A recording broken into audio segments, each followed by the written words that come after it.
Picture this. One more ordinary afternoon you didn't know was the last.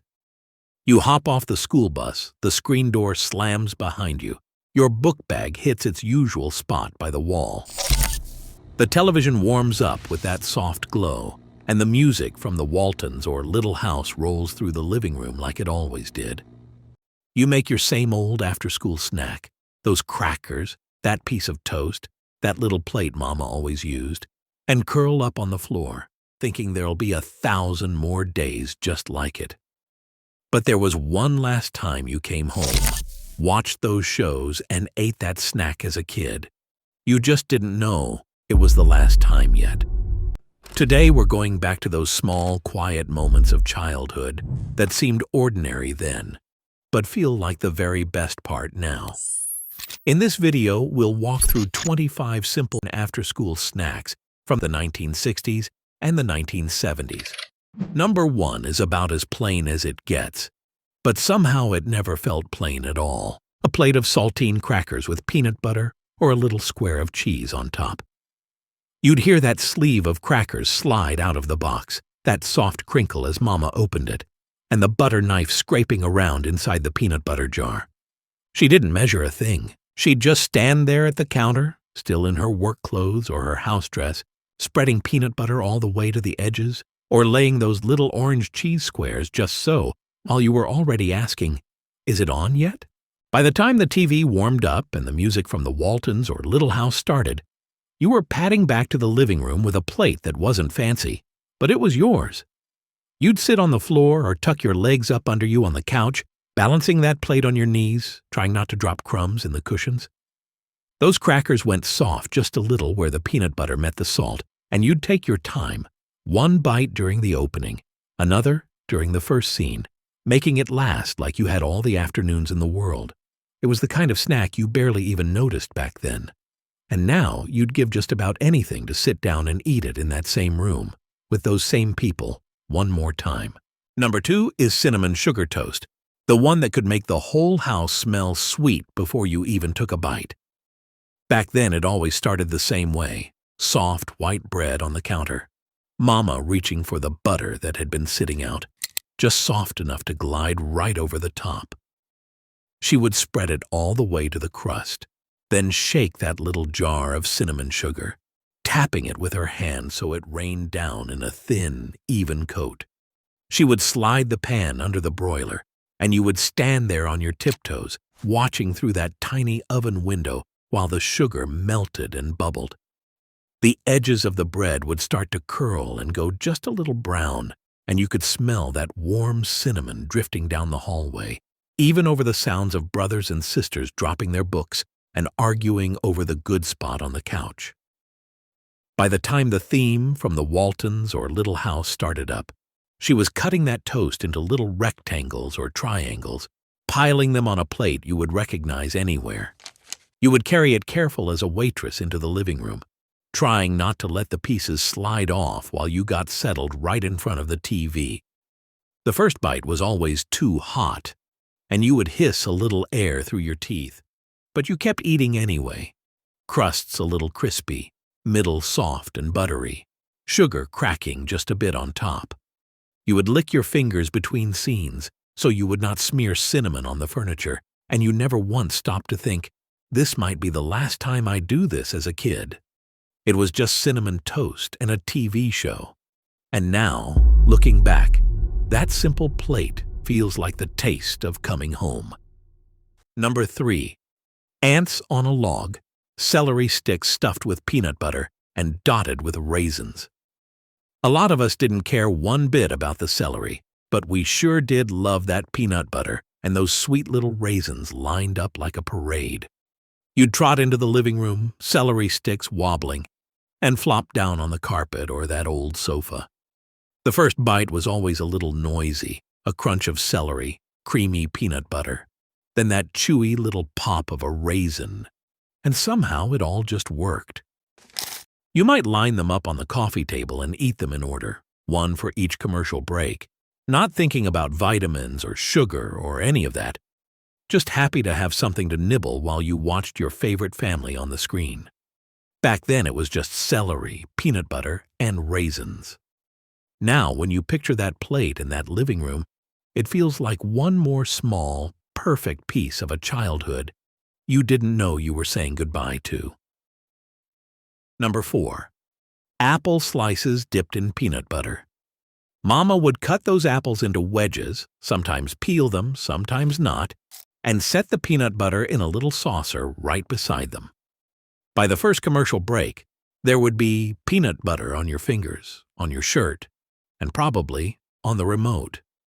It felt just a little healthier, even if you were double dipping that apple in peanut butter, while Daddy said, "Young'uns, move. I can't see the TV." Of course, sometimes the snack was really what you were drinking. Kool-Aid in a jelly glass. Number 5. A glass of Kool-Aid, or whatever off-brand drink mix your family bought, mixed in a big old pitcher and poured into jelly glasses. You could almost see that bright red or electric orange glowing in the evening light while the theme song to Little House played. And you knew if you spilled it on the carpet, you would be in just about as much trouble as Nellie Olson when she ran her mouth. But when it came to real after-school comfort, nothing beat what was left from breakfast. Leftover biscuits with jelly or syrup. Number 6. Leftover biscuits, split open and warmed up with jelly, honey, or even a drizzle of syrup. A lot of Southern kitchens had a little plate of biscuits from that morning, and if you were lucky, Mama would slice one open, spread it with butter and strawberry jelly, and hand it to you right as the Waltons came on.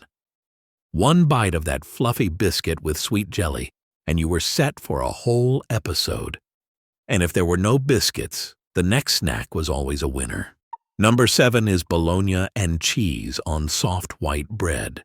The kind of sandwich that showed up so often it almost felt like part of the furniture. Your mama would peel that red ring off the bologna with her thumb, toss it in the trash, and lay those round slices out on a plate like she'd done it 1,000 times. Sometimes she'd fry the bologna in a skillet until it puffed up in the middle and the edges curled. Sometimes it went on cold, straight from the fridge, with a slice of bright yellow cheese. She'd pull out the loaf of bread, shake 2 pieces loose, and you'd watch the mayonnaise or mustard go on in quick little swirls. No measuring, just knowing. That sandwich would get folded together, maybe cut on the diagonal if she had a minute, and set on a small plate you'd recognize in a heartbeat. You'd carry it into the living room, sink down into the couch or onto the floor.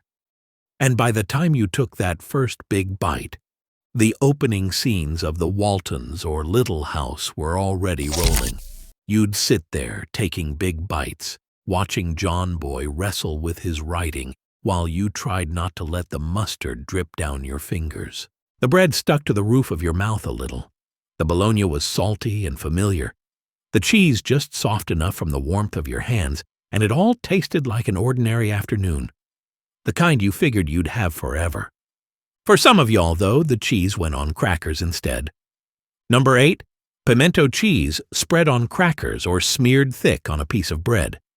That bright orange mixture came out of a little plastic tub or a bowl Mama made herself, and it hit different when you ate it in front of a wood-paneled TV set, feet tucked under you, watching the Ingalls girls run across those fields. Speaking of cheese, this next one might have been the fastest after-school snack ever. Number 9, cheese toast under the broiler. One slice of bread, a piece of cheese on top, slid under the broiler just until it bubbled and got those brown spots, and you'd burn your mouth every single time because you never could wait. By the time the first scene cut to commercial, that cheese was stretchy, the edges were crisp, and your whole living room smelled like heaven.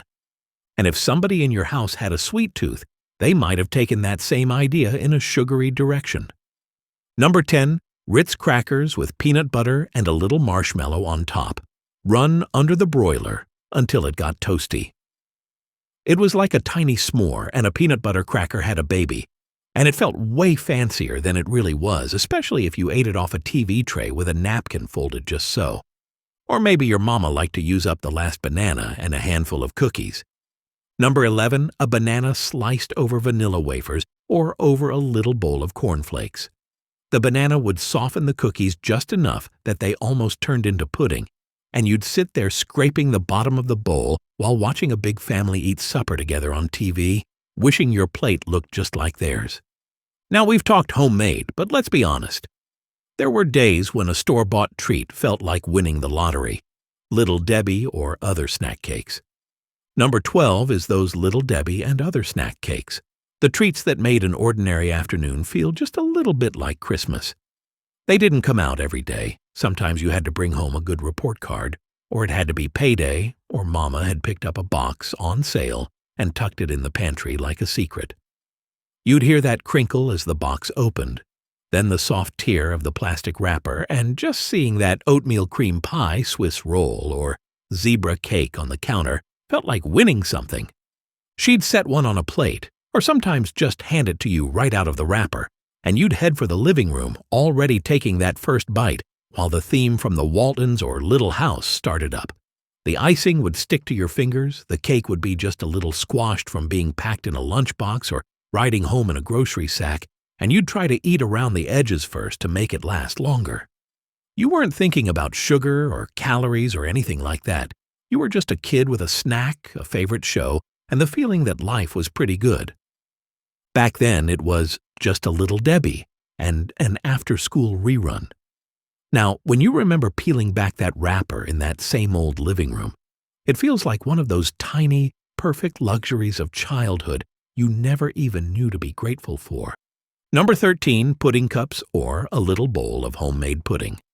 Whether it was chocolate from a grocery store cup or vanilla cooked on the stove and poured into those heavy little glass dishes, pudding tasted extra good when you were curled up on the couch after school. You'd scrape that spoon around the edges while the Ingalls family went through whatever big drama they were facing that week. And right beside that pudding, a lot of us remember this wiggly classic. Number 14, Jell-O set in Tupperware molds, sometimes with fruit floating inside.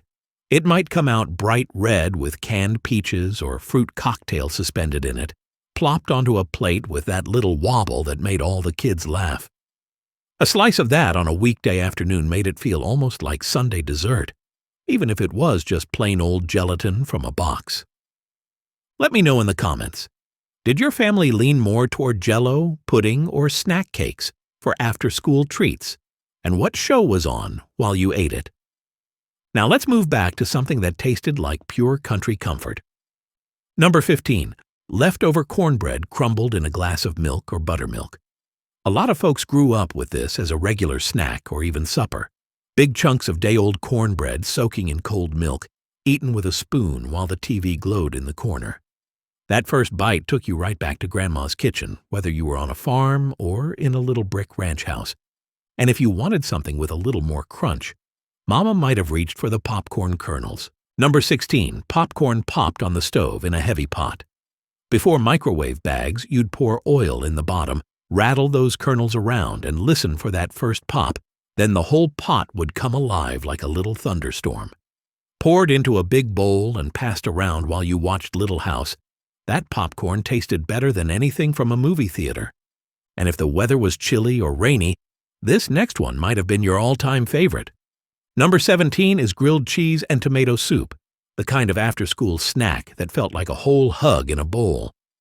Your mama would set that skillet on the stove, drop in a pat of butter, and you'd hear it start to sizzle before the bread ever touched the pan. 2 slices of soft white bread, a piece or two of cheese in between, and she'd press it down just enough so the edges went golden and the middle turned all melty and stretchy. While that sandwich was browning, a small pot of tomato soup would be warming on the back burner, thin curls of steam fogging up the kitchen window. As soon as the grilled cheese hit the plate, she'd pour that soup into a little bowl, maybe chipped, maybe mismatched, but it was yours.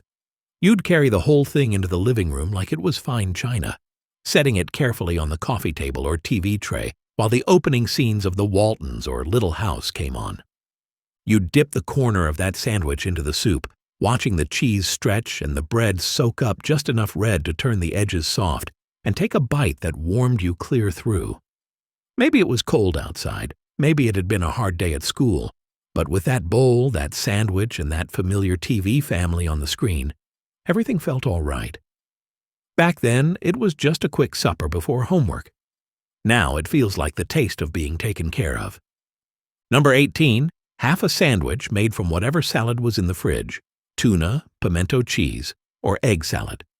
Mama might cut it into triangles and put it on a saucer, just enough to hold you till supper, while you caught up with the latest troubles in Walnut Grove or on Waltons Mountain. You didn't think of it as meal prep. It was just what there was, and somehow it always hit the spot. Other days the snack was more of a little nibble plate. Number 19, a cheese and crackers plate with whatever was handy. It might be sliced hoop cheese or American singles, cut into little squares, lined up with crackers on a plate that used to belong to your grandma. You'd reach for one piece after another without even looking away from the screen, while the family on TV said grace over their supper. And every now and then, the after-school snack was something warm and a little unexpected. Number 20, a plain baked potato or leftover mashed potatoes, reheated with butter on top. It sounds like supper, but a lot of us remember Mama handing over a small potato with the skin split and the butter melting down the sides, set on a saucer while you did homework at the coffee table and snuck glances at the TV. Did your parents have rules about snacks and TV, like no snacks in the living room or only after homework? Or were you allowed to camp out with your plate right in front of the set? Share your house rules in the comments. Those stories are always fun to read. Now we're getting into the things that came straight out of little cans and boxes. Number 21 is Vienna sausages or deviled ham with crackers, the little pantry picnic that showed up when Mama needed something quick. She'd reach into that cabinet for the tiny can, pop the lid with that sharp metallic psst, and you could smell that salty, smoky scent before it was even all the way open. Sometimes it was those soft pink Vienna sausages. Sometimes it was deviled ham that slid out in one wobbly piece and had to be mashed with a fork. She'd line the sausages up on a plate or spread the deviled ham onto Saltines or Ritz, one cracker at a time, the way only a mama with 100 things on her mind can do, without even looking. You might be standing there in the kitchen already asking, "Can I have one?" while the sound of the Waltons or Little House drifted in from the living room, letting you know the show had already started without you. That plate of crackers felt a little grown up somehow, like you were eating real food instead of just a kid's snack. You'd sit down on the floor or slide up close to the coffee table, bite into that soft, salty sausage or that creamy, peppery deviled ham, and chase it with a sip of whatever you were drinking that day. It wasn't fancy, and some folks might turn their noses up at it now, but back then it tasted like comfort, routine, and home. You never once thought, "One day I won't eat this in front of this TV in this house again." You just knew that for that afternoon at least, everything you needed was right there on that little plate. Number 22, a bowl of cereal. Not for breakfast, but as an after-school snack. Maybe it was cornflakes, maybe something with little marshmallows if you were lucky, poured into a melamine bowl with just enough milk to keep it crunchy. You'd balance that bowl on your lap, trying not to clink your spoon too loud while everybody on TV had some big dramatic moment. When it got hot outside, a lot of mamas turned to the freezer for help. Number 23 is homemade popsicles and frozen juice, the kind of treat that could make a hot afternoon feel almost like a holiday. Your mama would pull out those plastic molds or even just an old ice cube tray, pour in grape juice, orange drink, or bright red Kool-Aid, and stick in wooden sticks or toothpicks, telling you not to open the freezer every 5 minutes to check on them. You'd come home from school, throw your books down, and she'd say, "All right, they ought to be ready by now." And that freezer door would creak open like a treasure chest. She'd wiggle the popsicles loose, run a little warm water over the tray if she needed to, and hand you one with a warning not to drip it all over her clean floor. You'd head straight for the living room, cold treat in hand, and by the time the theme from the Waltons or Little House started, you'd already have a stripe of melted juice running down your wrist. You'd sit cross-legged on the carpet or flop on the couch, turning the stick as you licked, trying to catch the drips before they hit your shirt. The juice was a little icy, a little sweet, and just tangy enough to make you squint. Back then, it was just frozen juice and a TV show you figured would always be there. Now, when you picture that old freezer, that sticky wrist, and that familiar music in the background, it feels like one of those shining little pieces of childhood you didn't realize you were leaving behind. Number 24, graham crackers dipped in milk or frosted with leftover icing. Some folks would dunk the crackers in a glass of milk until they were just soft enough, while others spread a thin layer of icing left over from a birthday cake and called it a treat. Either way, that honey-sweet cracker went real well with an evening spent with the Waltons or the Ingalls family. I'd love to hear which one of these sounds most like your childhood. Tell me the snack, the show, and who was usually in the room with you. That paints such a sweet picture. And that brings us to the last one, which really wasn't a kid snack at all, but some of us remember it plain as day. Number 25 is whatever Daddy was having, because some days, your after-school snack wasn't really a kid snack at all.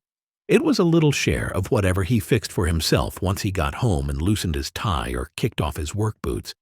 Maybe it was a small bowl of salted peanuts, a few cubes of cheese, a slice of leftover roast on a saucer, or crackers with something spread on top. Whatever it was, if he let you have a little plate like his, you felt about 10 feet tall. You'd ease into the living room where the TV was already on, and if you were lucky, he'd pat the seat beside him or scoot over on the couch and say, "Here, sit down and watch this with me." He might slide a few peanuts onto your saucer or cut off a small piece of whatever he had, and you'd mimic every move, how he held his snack, when he reached for his drink, when he laughed at something on The Waltons or Little House. You didn't always follow the story, but you knew that sitting there, eating the same thing he was eating, meant you'd been invited into his world for a minute. Back then, it just felt like a quiet, ordinary evening. Daddy tired from work, TV glowing in the corner, you with your grown-up snack beside his. You never once thought, one day he won't be in that chair, and I won't be that little. You just knew that, for that one small stretch of time, you were exactly where you wanted to be, eating exactly what he had, in a house that felt like it would always be there waiting for you. Those simple after-school snacks, eaten off TV trays and coffee tables while we watched the Waltons and Little House on the Prairie, were never really about the food. They were about being together, about the sound of the theme song, the glow of the TV in a darkening room, and the way a plain cracker or piece of toast could taste like love when it came from Mama's kitchen. If you want to keep that feeling going, the perfect next video to watch is the one all about those old-school cafeteria meals from the 1970s. 1970s school lunches we wish we could forget, but can't. In that one, we walk through the mystery meat trays, the casseroles, and the comfort foods that fed us right before we headed home for these very snacks. Click over to that next video, settle back on your couch, and let's keep those 50s, 60s, and 70s kitchens alive.